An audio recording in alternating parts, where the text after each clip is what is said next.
es esta especie de resistencia a la masculinidad, entre comillas. Es un concepto más bien equivocado. Yo hablaría más bien de una no masculinidad, es una infantilidad, es una masculinidad no desarrollada.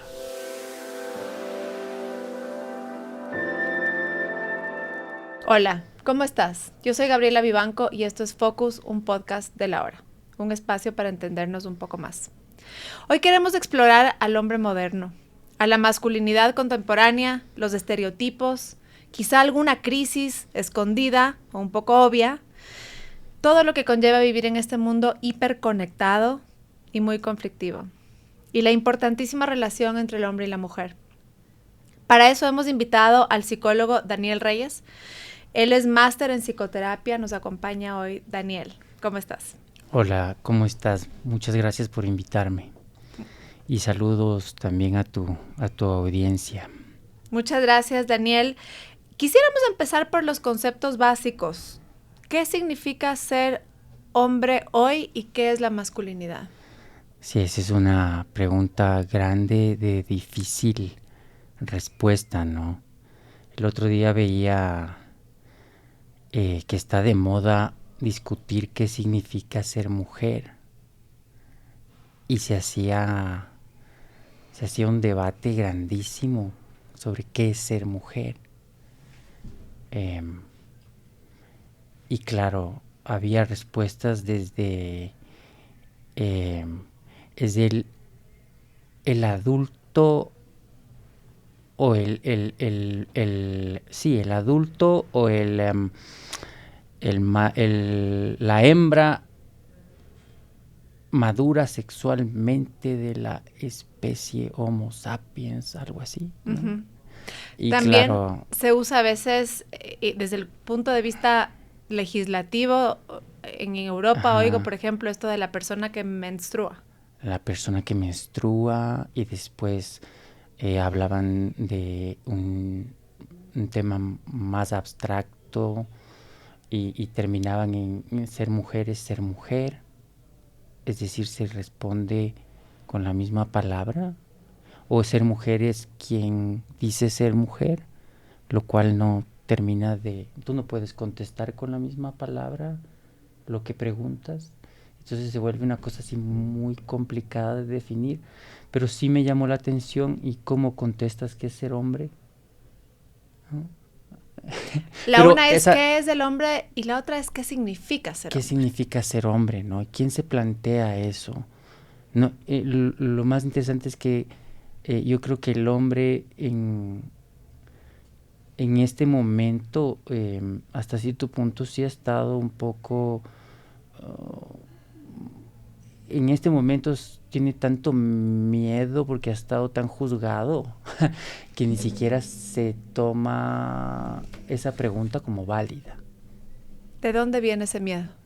Yo creo que un poco en este momento de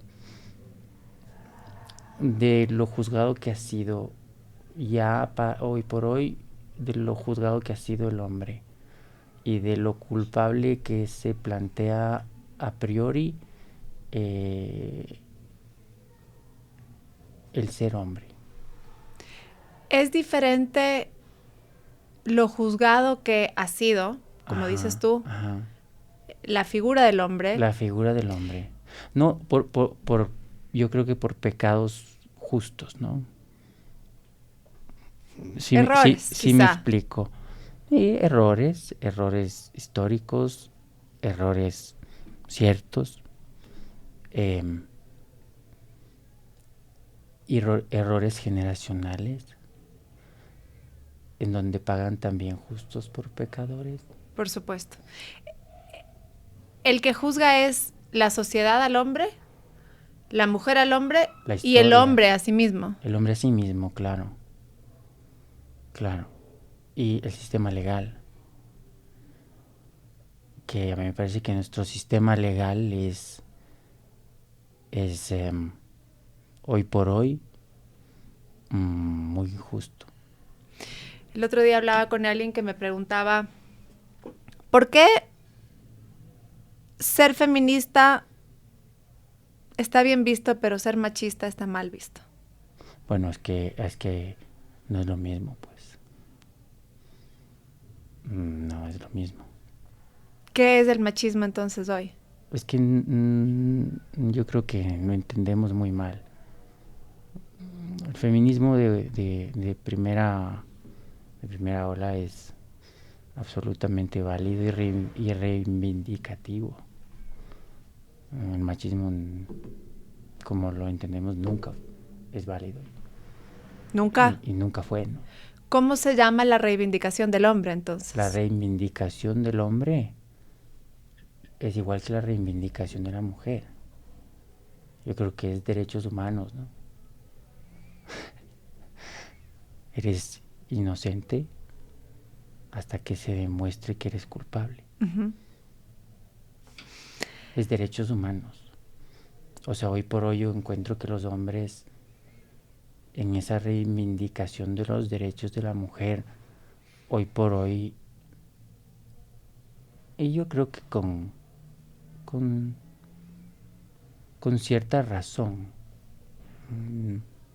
hoy por hoy, en esa búsqueda de justicia hacia la mujer, se han extralimitado y hoy por hoy el ser hombre te vuelve culpable de antemano.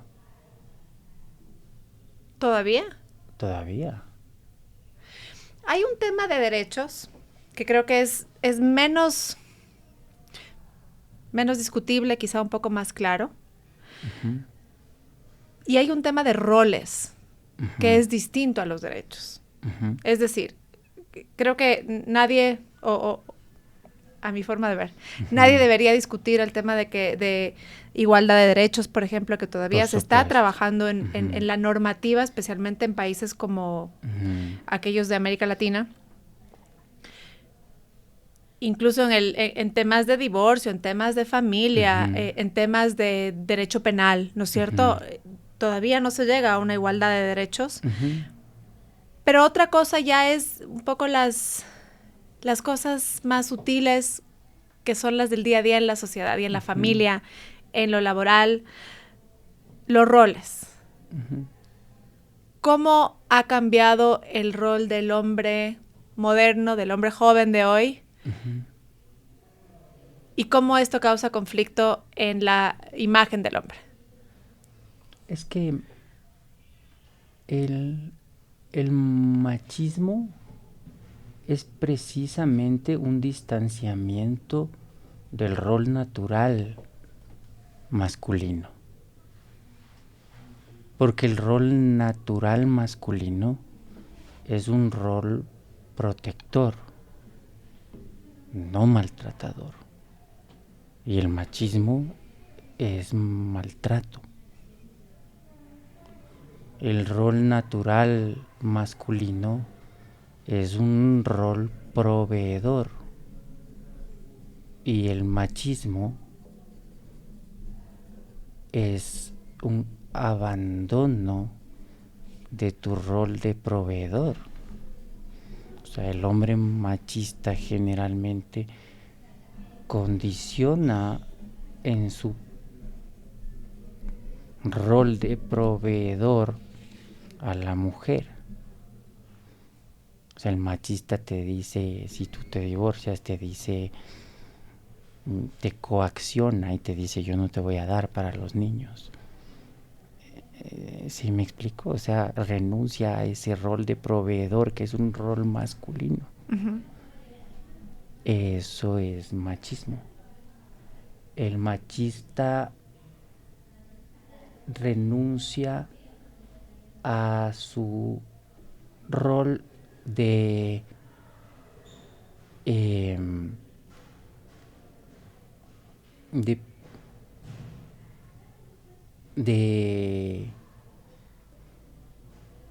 compromiso y de estabilidad emocional y de racionalidad y actúa erráticamente. Entonces, muchas cosas que son entendidas como machismo desde el feminismo, más bien son muy distantes de un rol masculino. Si tú estudias, por ejemplo, lo que en psicología se entiende desde hace rato, en psicología analítica, una propuesta de Jung, por ejemplo, sobre lo que es la parte masculina, animus, es un rol masculino, es un rol racional, un rol proveedor, un rol cuidador. Nada está más lejos que un machista. Un machista maltrata, no cuida, no provee. Y entonces, claro, muchas veces dicen, este es está asumiendo y abusando de esta masculinidad tóxica, pero no está siendo masculino. Está más bien renunciando a su masculinidad. ¿Sí me explico? Entonces esta especie de resistencia a la masculinidad, entre comillas, es un concepto más bien equivocado. Yo hablaría más bien de una no masculinidad, es una infantilidad, es una masculinidad no desarrollada. Ok. Sí. Que sería natural de un niño. De los niños. De un niño, claro. Un niño no tiene desarrollada su masculinidad. Claro, no es el protector, no es el proveedor. No es protector, no es proveedor, no es racional. Se deja llevar por sus emociones como un niño. No es un hombre. Entonces el enemigo no es el hombre. El enemigo es esta infantilización en donde no llega a ser un hombre. Y entonces se identifica al hombre como el enemigo, pero no es el enemigo el hombre. No. No, pues. Y entonces yo lo que sí veo es que uno de los desafíos de la nueva masculinidad es acercarse a la parte femenina que todos los hombres tenemos, sin renunciar a nuestra masculinidad, a esta masculinidad de la que yo estoy hablando. Y entonces a lo mejor conectarnos más con nuestra parte femenina sin dejar de tener nuestro rol masculino. ¿Qué significa eso? Conectarnos más con nuestro mundo de las emociones interno. Porque a los hombres históricamente nos ha costado mucho darnos cuenta de lo que sentimos. Nos hemos bloqueado desde niños con nuestras emociones. No sabemos qué sentimos, no sabemos cómo se llama lo que sentimos. Y entonces, claro, luego la demanda es un poco, y es una demanda, yo creo que es una demanda legítima, y es, los hombres no son empáticos, y esa es una demanda legítima, y yo creo que es que no somos empáticos, pero no solo no somos empáticos con las mujeres, no somos empáticos con otros hombres, pero sobre todo no somos empáticos con nosotros mismos. ¿Cómo tú pretendes que un hombre sepa conectarse emocionalmente con otro si ni siquiera sabe lo que él está sintiendo, ni cómo se llama lo que está sintiendo? Entonces creo que un desafío de la nueva masculinidad es esta inteligencia emocional, saber cómo se siente y cómo se llama lo que siente y cómo expresar lo que siente para luego poderse conectar con lo que otro siente. Mencionas primero este tema de la infantilidad, ¿no es cierto? De este niño, de este hombre que no es hombre. Casi digo el macho, no sé si se acostumbra a decir, pero el varón, el macho, el hombre. No llega a ser un macho, no llega a ser un macho, sigue siendo una cría. Ok. Ujú, El niño, por ujú, decirlo así, ujú. que no logra quizá evolucionar, madurar. A ser un macho o a ser un hombre. Exacto. Eso es un tema que sería parte de su evolución, ¿no es Es un cierto? pseudo macho. Exacto. Ajá. Y hay muchos psicólogos que hablan de este tema de que el hombre de hoy es un Ahora, niño grande. ahora espérate, se llena de músculos, ¿no? Ah, por O sea, supuesto. puede estar lleno de músculos y de cualquier otra cosa que compense, pero en términos de un hombre real, no lo es, en términos funcionales. ¿Qué está pasando que entonces el niño no logra llegar a ese punto de la madurez? Puede haber pasado muchas cosas en su vida que no llega a ser eso. Muchas cosas en su vida que no llegó a hacer eso. Y esas cosas pueden estar relacionadas tanto al rol, ya sea de su padre, o sus vivencias infantiles. Y aquí, a lo mejor, también puede ser las cosas que vivió con su madre. Porque hay madres también que no dejan a sus hijos crecer.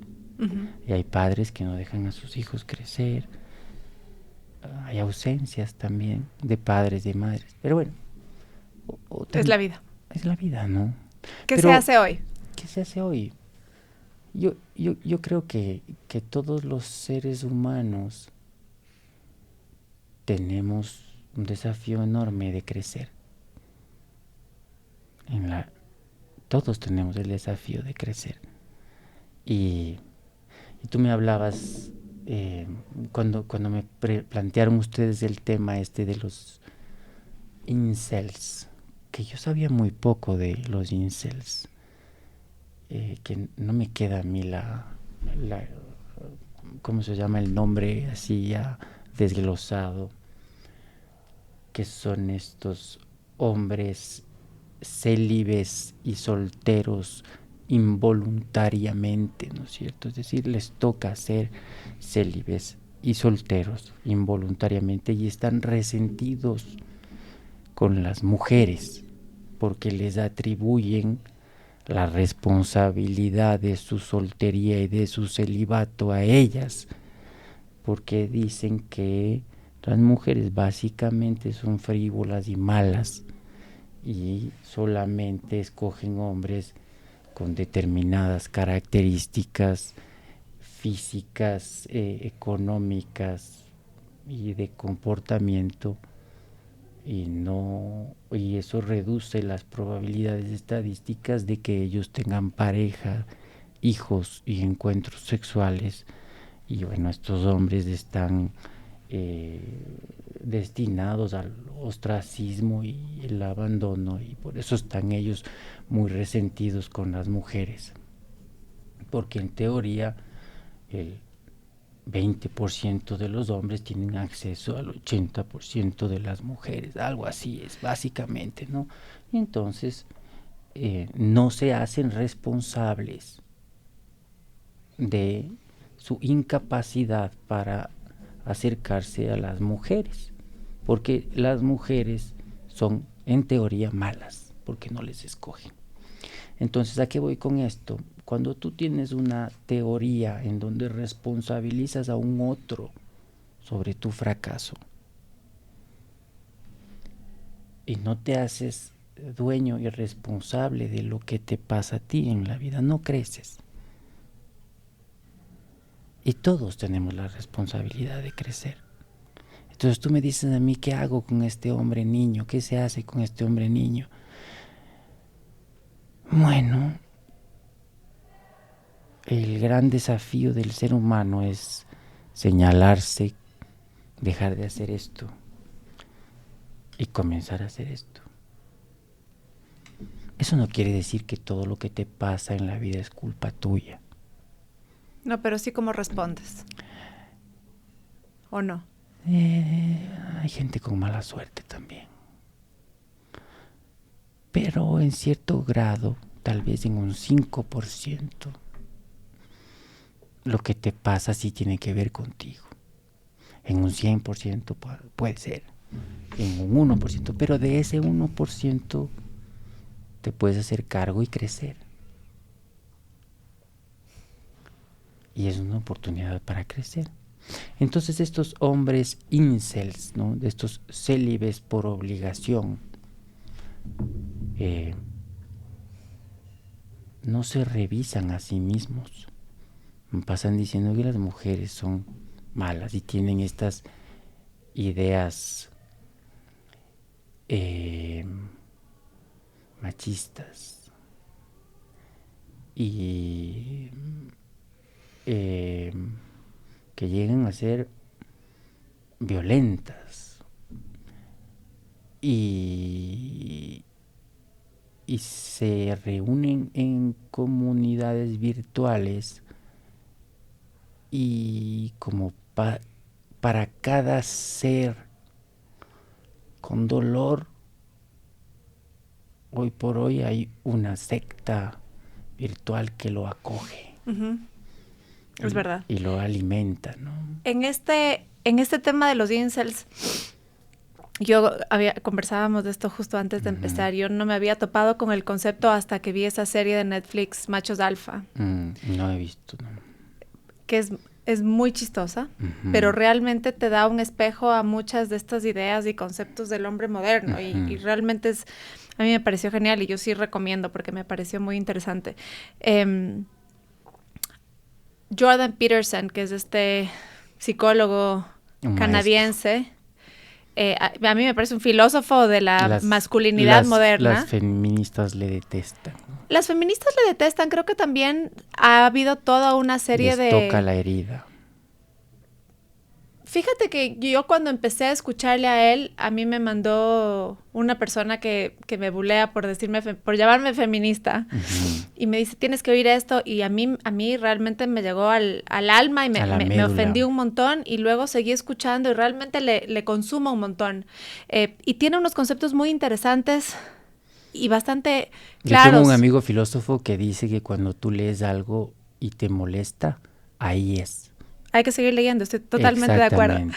Y me gusta mucho un concepto que tiene Peterson, que habla de que cuando son jóvenes, los hombres tienen mucho menos acceso y posibilidad de acceder a la mujer desde el punto de vista de una relación emocional y sexual.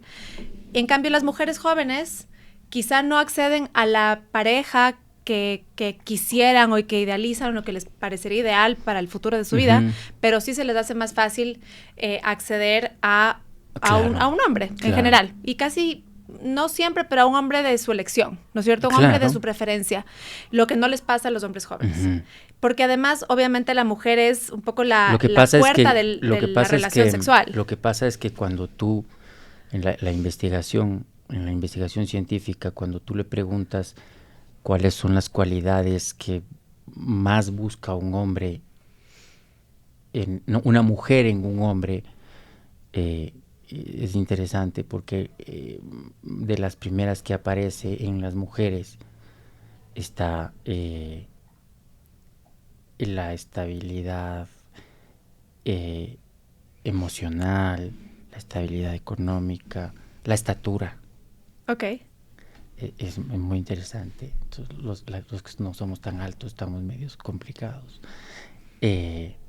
Bueno, otras más. Pero en los hombres está la proporción de la cintura con la cadera y en segundo lugar la juventud.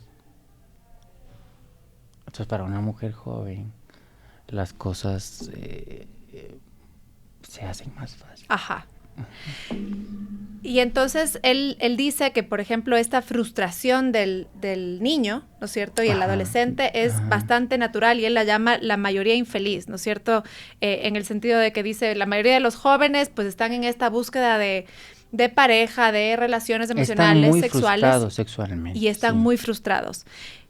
Y lo que entiendo de lo que tú me estás diciendo es que hay una incapacidad de muchos de ellos de salir de este estado de frustración y se vuelve ya un tema casi hostil y violento. Sí, pero es que se canaliza eso. Pero es muchas cosas que uno cree que son políticas, que son culturales, que son sociales, que son inclusive psicológicas. En realidad son evolutivas. ¿Cómo qué? Esto, siempre en los mamíferos, el macho joven no tiene acceso sexual, tiene que ganárselo. Ujú. Y esto ha sido así por millones de años. En muchas especies, claro. En muchas especies. Casi Y todas. entonces luego, claro, tú tienes que pelear por eso, ganártelo. Y eso ha hecho que la especie evolucione positivamente. Y entonces tú vas y te lo ganas. Ajá. Y las hembras jóvenes alcanzan la madurez sexual y tienen más acceso a encuentros sexuales y escogen al mejor de los machos. ¿Por qué? ¿Y por qué son jóvenes? Porque eso garantiza que puedan tener un embarazo adecuado. O sea, es decir, muchas cosas que nosotros creemos que son políticas, que es Son convenciones, sí. que son convenciones sociales, que es el patriarcado, que son temas evolutivos. Y luego nosotros racionalizamos, no razonamos, y luego, como decían las abuelitas, queremos inventar el agua tibia. Ujú. No, no son ni siquiera psicológicas. Este tema de la frustración sexual del joven adolescente, Sí, eso... parte de lo que, solo para Ajá. un poco comentarte esto y que me des tu opinión, parte de lo que, de lo que dice, por ejemplo, gente Ajá. como Peterson también, Ajá. es el problema social que se genera cuando una gran cantidad de Mira, hombres jóvenes no tienen acceso a sí, suficiente ¿qué cantidad de haces tú mujeres. con un hombre joven? Tú con un hombre joven haces algunas cosas que le van a ayudar el resto de la vida. Uno, es básico que un hombre joven tenga tolerancia a la frustración. Porque un hombre joven que no tiene tolerancia a la frustración no llega a ningún lado en la vida. Todo hombre joven que no tiene tolerancia a la frustración busca gratificación inmediata. Las cosas que te dan gratificación inmediata generalmente son cosas que te traen problemas graves. Y esto se trabaja desde casa. De toda la vida, de casa, en el colegio, en todo lado. Y la gratificación inmediata, ¿qué te da gratificación inmediata? El alcohol, las drogas, Los juguetes. cualquier... Pues sí, es que eso es de niño. Eso es diferente, porque uno juega, construye cosas, aprende cosas. Sí, pero cuando ya llegas a la adolescencia, tienes que ayudar a tu hijo a que tenga tolerancia a la frustración. Y un niño, por la testosterona, un adolescente, por la testosterona, suele ser impulsivo. Y entonces tú tienes que ayudarle poniendo límites a tolerar la frustración. Los incels generalmente son adolescentes con muy baja tolerancia a la frustración. ¿Sí? Y un poco para hacer un paréntesis antes de seguir. Uh-huh. ¿Qué alimenta esta baja tolerancia a la frustración? Entre otras cosas, ¿Qué hacemos desde casa? Entre otras cosas, los videojuegos. Verás, el perfil de un incel es un niño que no hace deporte. Ok, deporte. Sí, es un niño que no hace deporte, entonces no canaliza su energía testosterónica en algo que le permita tener actividad física. Entonces el incel es alguien generalmente que está sentado frente a una computadora jugando. Y si un niño pasa encerrado en la adolescencia, un niño tiene que desfogar, ¿no? Y pasas encerrado en los videojuegos y tu cuerpo se va aplastando y tienes toda esta energía de testosterona. Estoy generalizando, Por ¿sí? supuesto. Estoy generalizando, pero ¿qué vas a hacer con esa energía? Que no puede traducirse en sexo, no hay forma. Uh-huh. Es decir, naturalmente el mamífero no maduro sexualmente, pero con testosterona como la de un físico-culturista, está como loco. Y no tiene acceso a sexo. Esa es la naturaleza. Va a estar frustrado. Y se va a masturbar, sí, pero no es suficiente. Masturbación es normal, es sana, uh-huh, pero no alcanza. Entonces tiene que hacer ejercicio, tiene que ampliar su mundo. Entonces, si este está encerrado ahí, esa es una bomba de tiempo. Después otra cosa que deforma la idea de entender a las mujeres es la pornografía. Ok. Sí, no tengo un juicio de valor sobre la pornografía. De hecho, la pornografía inclusive en terapia sexual se convierte en una herramienta cuando tienes, por ejemplo, problemas de deseo sexual en una pareja, ¿sí? Pero la pornografía es una industria de hombres para hombres. Ahora ha cambiado un poco y hay pornografía dirigida a mujeres, hecha inclusive por mujeres para mujeres, pero generalmente ha sido una industria de hombres para hombres, porque los hombres somos más visuales que las mujeres. Y claro, hay una distorsión de cómo es la sexualidad. Y claro, y hay una objetivación de la mujer. Y entonces hay una distorsión de cómo es la mujer, cómo debería ser la mujer. Y entonces yo creo que eso también ha afectado la imagen que tienen estos chicos que además han estado aislados y con poca interacción con mujeres y además no han sido educados. Esta es otra cosa que yo veo que puede ser uno de los orígenes de estos movimientos misóginos, y es que no han sido educados sexualmente. Una falta de educación sexual y una falta de educación de género. Es decir, han tenido educación de género reactiva, o sea, ya sea feminista o machista. Y no ha habido una educación en términos de habilidades sociales y de cómo relacionarse entre normalmente entre hombres y mujeres, respetando las diferencias de género.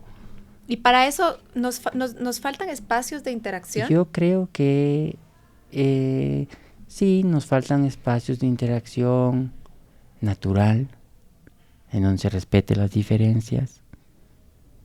A mí me parece que la educación desde el feminismo es mala, y creo, así te lo digo abiertamente. Sí, explícame un poco más. Y creo ¿Qué es lo malo? Y yo creo que lo malo es este enfoque que se ha dado reivindicatorio, victimoso, de la mujer como históricamente una víctima, porque no permite que cada mujer se defina a sí mismo como quiere, porque primero está el ser humano.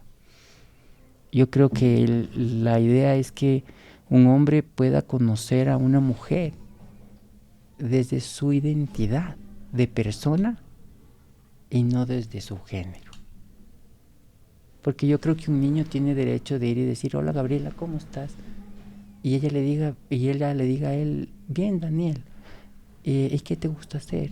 A mí me gusta nadar. Ay, qué chévere. ¿Y dónde nadas? Y yo te conozca como persona. No quiero que atraviese, y respetarte como persona, no quiero que atraviese ese bagaje histórico de que tú vienes habiendo sido maltratada generaciones pasadas. Y que tú eres un y que yo vengo abusador siendo históricamente un abusador violento. No, porque yo tengo que respetarte a ti como persona antes de nada, y tú a mí. Y para eso yo tengo que conocerte. Y el respeto viene planteado de antemano, tanto para ti como para mí. Y yo tengo que conocerte como persona, y tú a mí. Entonces yo creo que ese tipo de contexto hace falta. Después son personas que no tienen habilidades sociales. Muchos ni siquiera tienen habilidades de higiene personal. ¿Eso de dónde tiene que salir? Del hogar. Sí, pero del hogar. ¿qué pasa cuando tienes, hablamos de esto de la redacción todo el tiempo, Uh-huh. ¿Qué pasa cuando tienes ya una gran masa de familias Uh-huh. que no está proveyendo a sus jóvenes y a sus chicos este tipo de cosas súper básicas? Es que hay cosas que yo no entiendo. Y aquí ya se amplía a otros espacios. Yo no entiendo cómo puede ser posible que siendo, yo no sé para ti, pero para mí lo más importante de mi vida son mis hijos. Y no entiendo, siendo que yo creo que todos aportamos mucho en la vida para nuestros hijos y, por ejemplo, en la educación de... O sea, no entiendo, perdón que me meto en lo político, no entiendo por qué un asambleísta gana tanto y un profesor tampoco. De acuerdo. Ahora... Cuando lo más importante de nuestras vidas y de las vidas de nuestros asambleístas son sus hijos. Sí, y la educación debería ser lo más importante. Entonces, ¿qué es lo que pasa? Que un profesor no está motivado y sobrevive. Y ni capacitado. Y sobrevive. Entonces, ¿qué sucede? Que tú ves un niño con las manos sucias y no te da el alma ya, y estás tan agotado que no te da el alma para decirle, mijito, vaya a lavarse las manos. Porque tú haces, la mamá no lo consigue por cualquier razón que sea. Yo creo que nos podemos indignar que por qué, por ejemplo, no hay hábitos de higiene personal en mucha parte de la población. Entonces, o podemos ver la realidad como es y pensar qué es lo que se puede hacer. Sí, o lo que sea, pero a lo que yo voy es, no sé quién tiene que hacerse cargo de esto, ¿ya? Es como el huevo y la gallina. Sí, pero a lo que voy es que, entonces, claro, estos hombres, estos incels, ¿sí? Están en un bucle entre ellos, en esta sociedad, en estas... en esta especie de sectas virtuales, echándole la culpa a las mujeres por lo malas que son porque no les hacen caso, ¿no es cierto? Con una bajísima tolerancia a la frustración, con un nivel de violencia y de agresividad, y no se ponen a pensar que hay que lavarse los dientes para hablar con una mujer. Y que la forma de acercarse a una mujer es desde un interés genuino. Porque si tú entras a pensar que una mujer es un órgano sexual, créeme que no vas a conseguir bajo ningún concepto tener una vida sexual, o sea, no hay una visión integral. Claro, mucho menos una pareja estable. Exactamente, una visión integral de una persona, o sea, no le ven a la sexualidad como parte de la vida integral. Uh-huh. Después es una tolerancia a la frustración muy baja, y además de eso ellos tienen una expectativa irreal con respecto a la mujer que quieren, es decir, quieren todos a una mujer. A un tipo de mujer. A un tipo de mujer. Entonces son despreciadores de mujeres que estéticamente no son tan bonitas como ellos quieren. O sea, es decir, ellas quieren a ese 20% también. Claro. ¿No? Es como... o sea, hay un montón de cosas muy ridículas y se victimizan mucho. Pero hay femcel también, ¿no? Explícame. Sucede lo mismo con el otro lado. También hay un grupo de mujeres que... odian a los hombres. No, que dicen que hay los patrones de belleza social y que si no sales y no le das oportunidad de salir a una gorda, eres gordofóbico, y es como, o sea, no es obligación que te guste del un lado ni del otro. O sea, es decir, claro, total, hay una victimización en donde no te haces cargo de ti mismo. De lado y lado. Sí, claro, o sea, siempre que haya una víctima que no quiere reconocer sus errores, habrá una secta en internet para recibirte y odiar al resto. Claro. En este tema de la frustración, creo que también la prevalencia de todo lo que se consume en redes sociales, que es mucho lo que buscas y también lo que te lanza el algoritmo, ¿no es cierto? Ajá.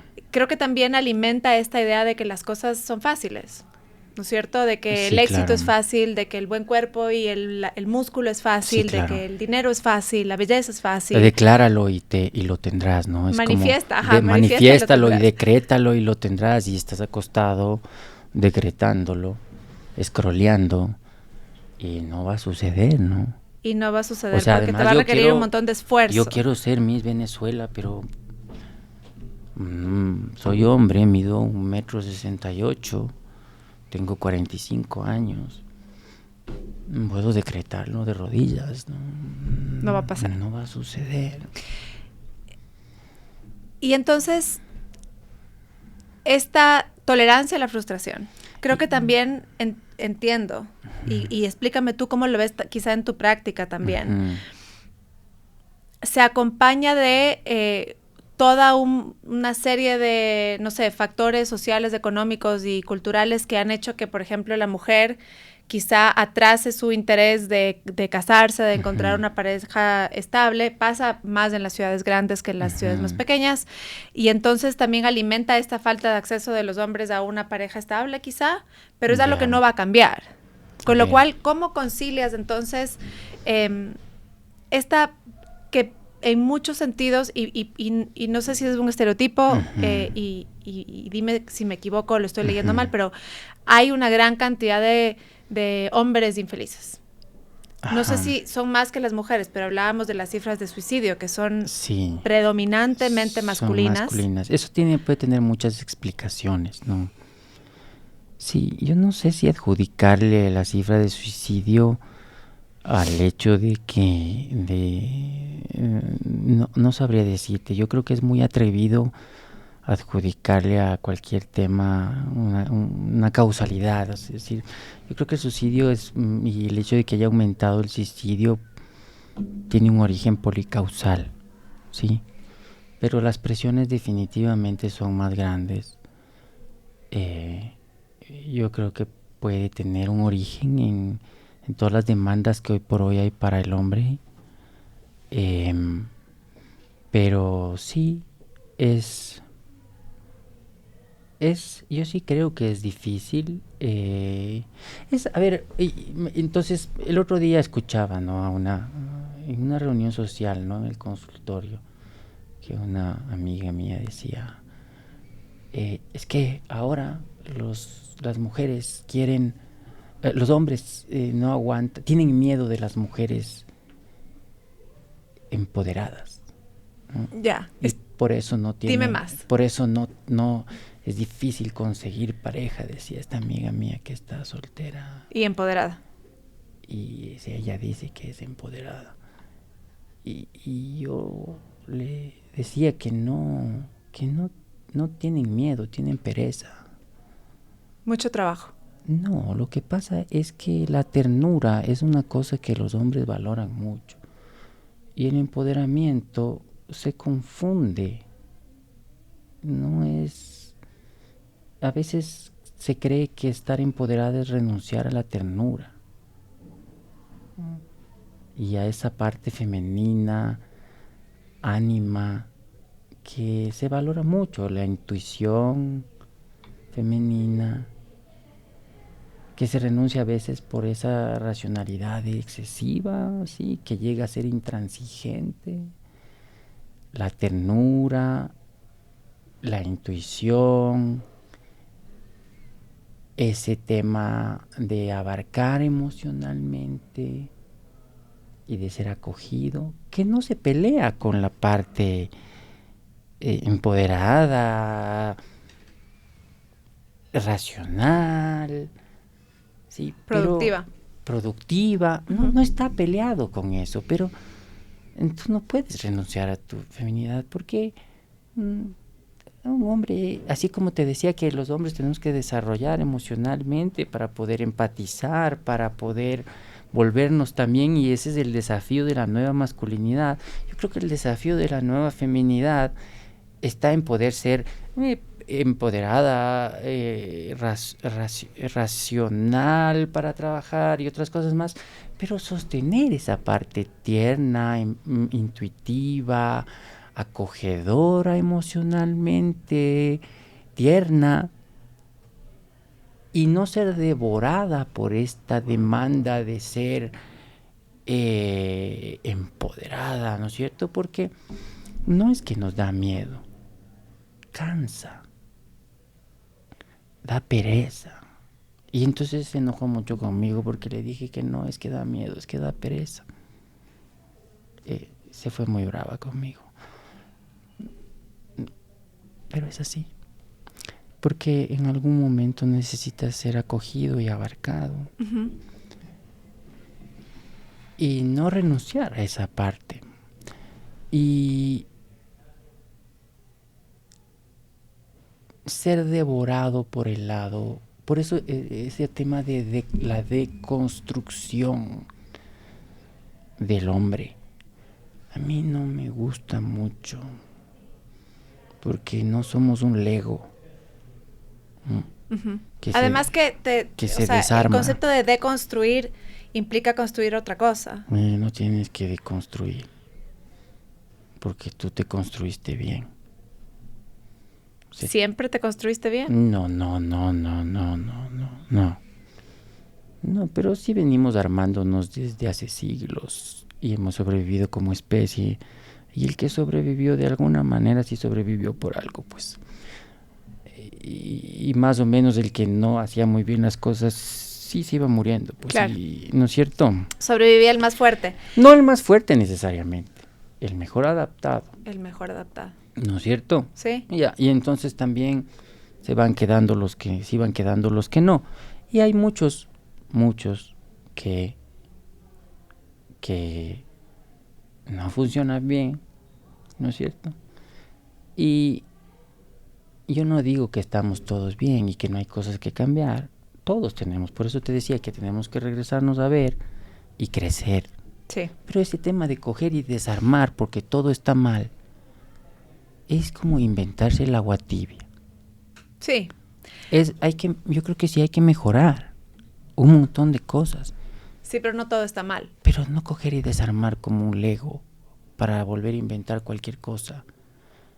Que quién dice que además el que decide qué armar sabe qué armar. La idea que había antes, y no sé si todavía existe, de la crisis de los 40. ¿Pasa todavía a los 40? ¿Nos llega más tarde? Yo creo. Hay bastante información sobre eso, pero creo que eso es... En términos generales. Yo creo que sí pasa, y creo que ahora pasa más. ¿Qué pasa? Es que hay un culto a la juventud. Así, la gente como que estaba más de a buenas antes. Ya. Con la vejez. Sí.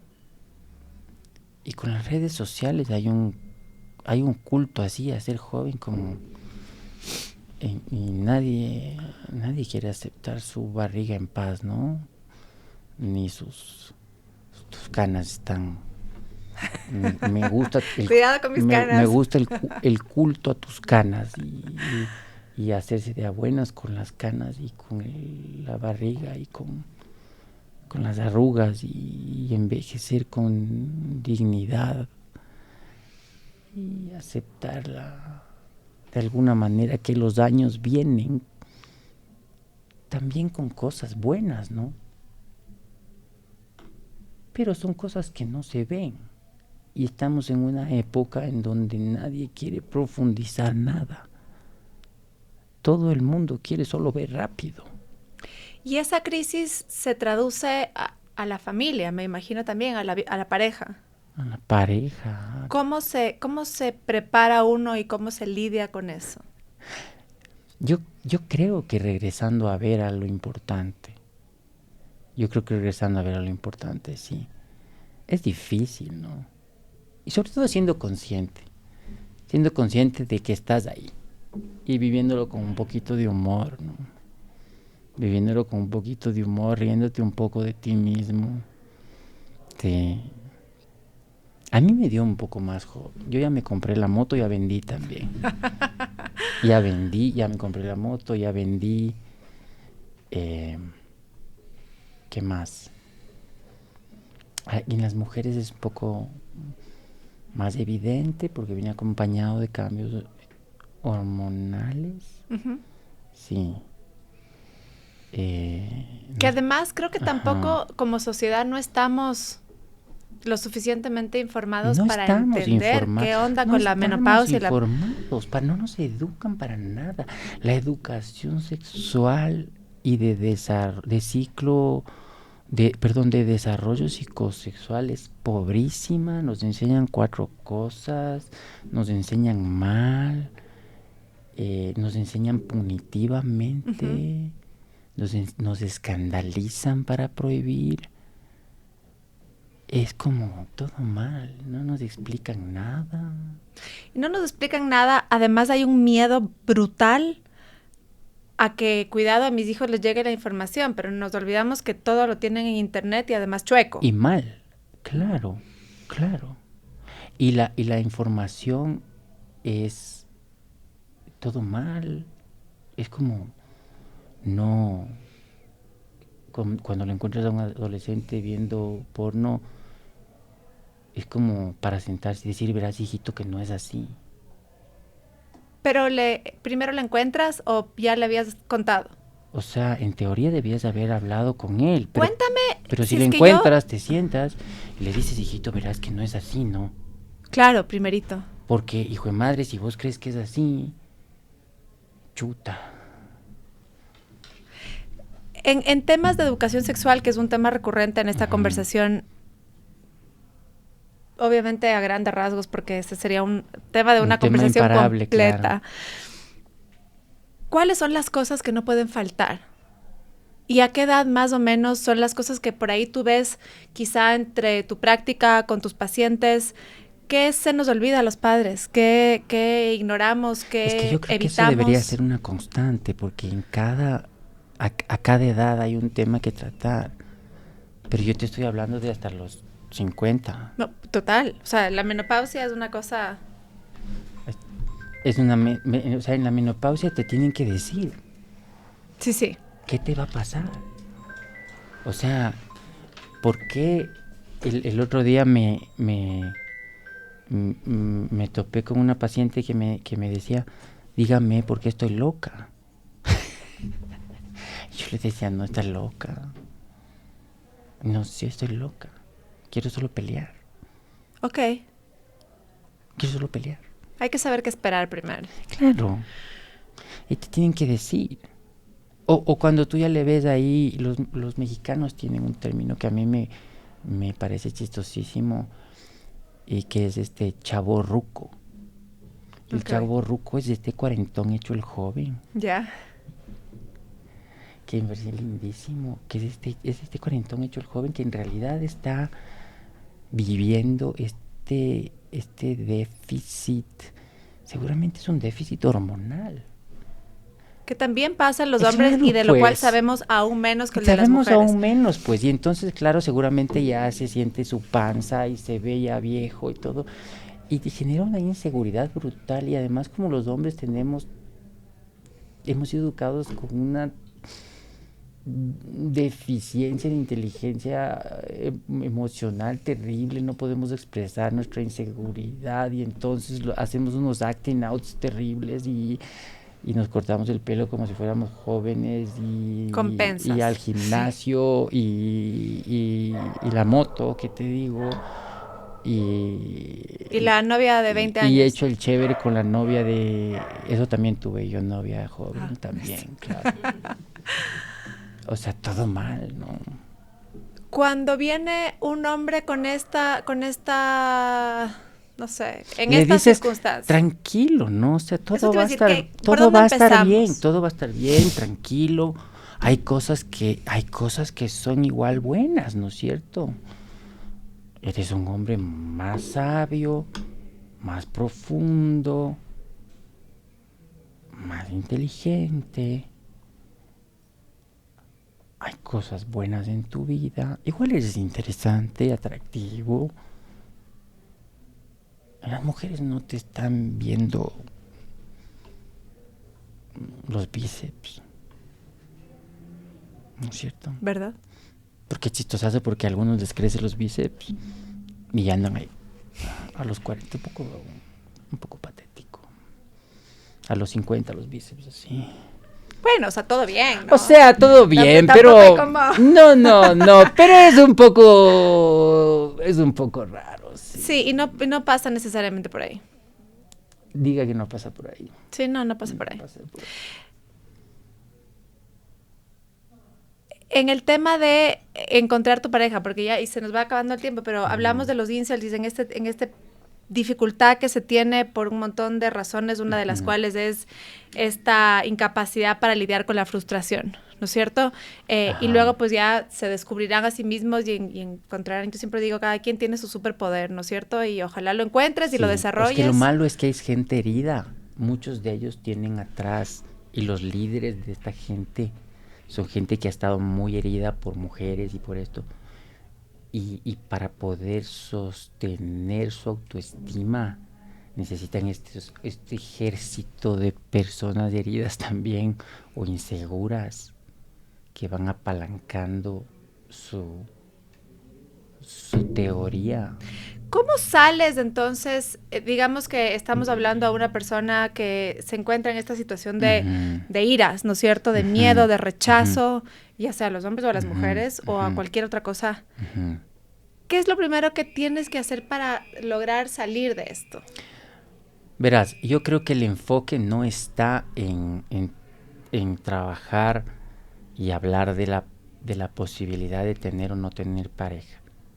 Yo creo que el enfoque está en que esa persona enriquezca su vida.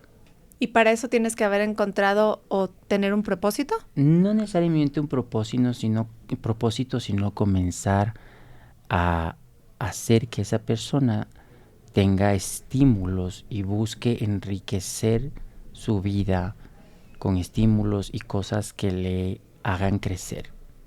Hay un meme lindísimo que es del cine antiguo, hay el monstruo del pantano. Sí, y hay un meme lindísimo que está el monstruo del pantano en el pantano sentado en un tronco y la actriz primaria, que es guapísima, una rubia, sentada al lado. Y abajo dice, y están conversando, y abajo dice, cuando bailas salsa y hueles rico.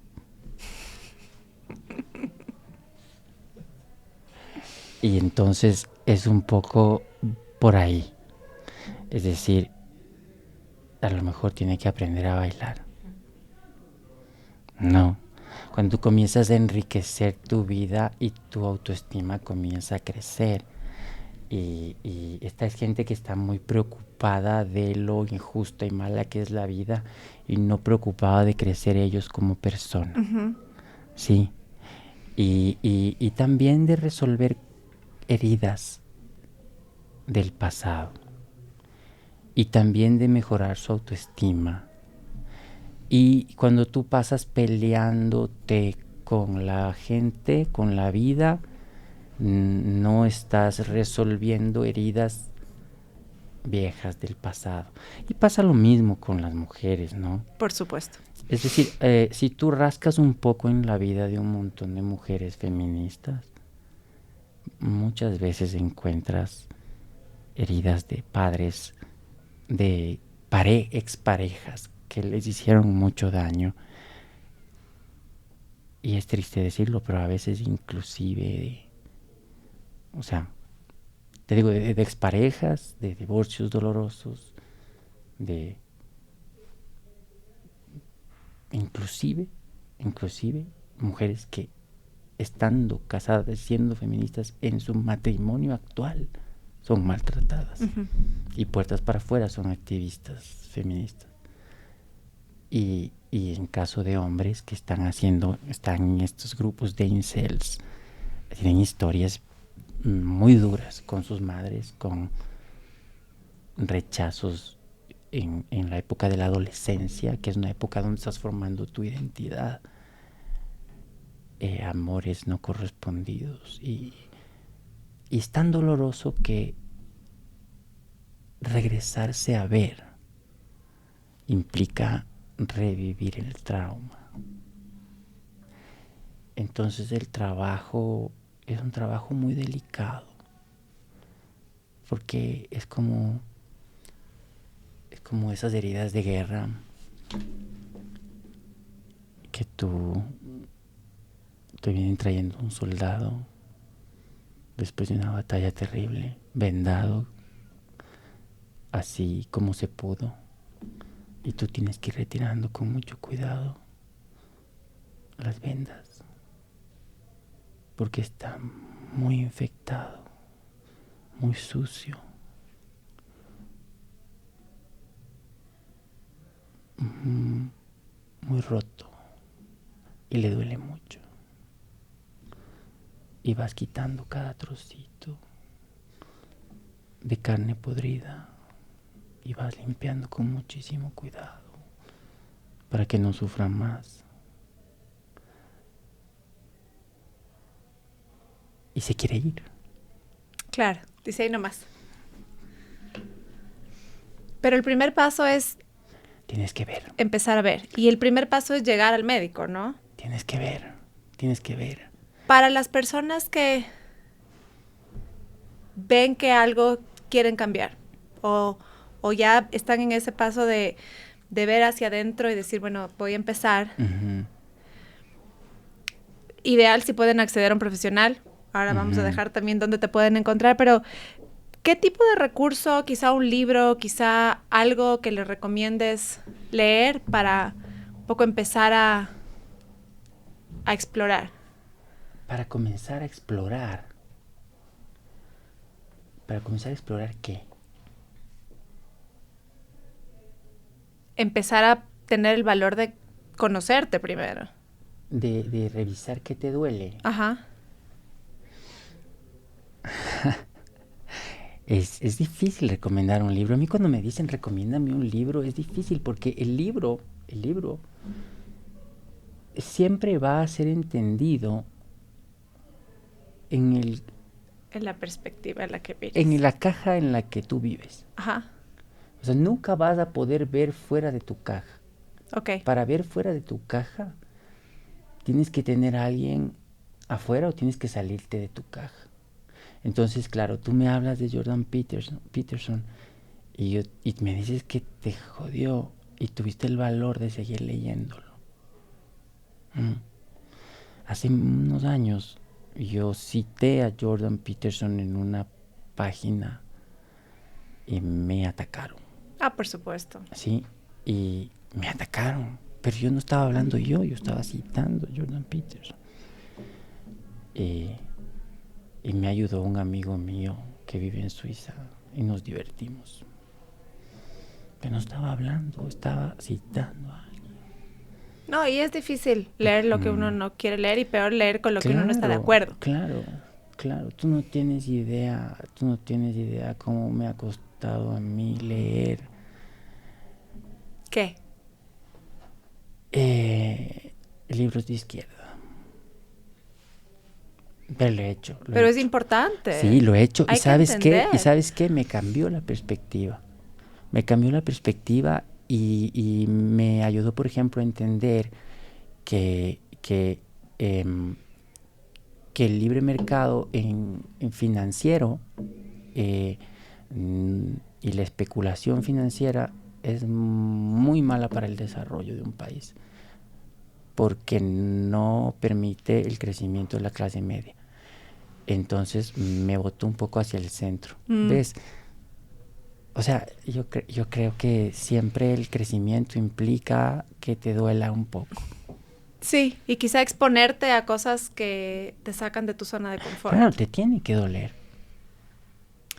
Se nos va acabando el tiempo y me muero de la pena porque creo que hay muchas cosas de las que podríamos y ojalá podamos seguir hablando en el futuro. Ajá. Para cerrar, quisiera hacerte unas preguntas cortas que por ahí a ver si es que atinamos a respuestas cortas. Ajá. ¿Cuál es el peor consejo que has escuchado o que te han dado, por ejemplo? Más vale malo conocido que bueno por conocer. Ok, ¿porque hay que aventurarse a lo desconocido? No, porque va en contra de sigue haciendo lo mismo esperando resultados diferentes. Ok, ¿y el mejor consejo? Y el mejor consejo, híjole, no sé. Si pudieras... El mejor consejo,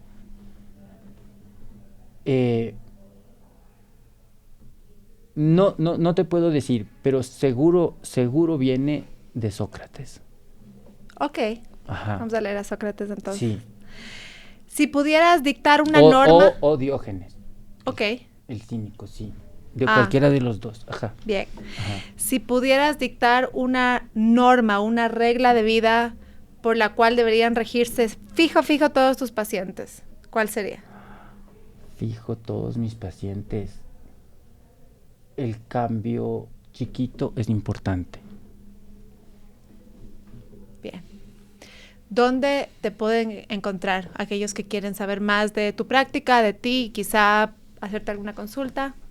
El mensaje de WhatsApp, Bien. porque soy muy malo con las llamadas telefónicas. ¿Y con las redes sociales? Pésimo. Peor. Ajá. Bien, entonces vamos a también colaborar con tu contacto al que lo necesite. Un mensaje de WhatsApp al teléfono. Bien. Ajá. Gracias por tu tiempo. De nada, encantado. Espero que podamos volver a conversar. Hermoso. A ti que nos escuchaste, gracias siempre por tu tiempo, gracias por permitirnos caminar contigo. Ojalá te haya resultado útil, interesante. Por favor, comparte esta conversación. Déjanos un comentario, sugerencias, quejas. Síguenos y nada, estamos contigo en el siguiente episodio de Focus, el podcast de la hora.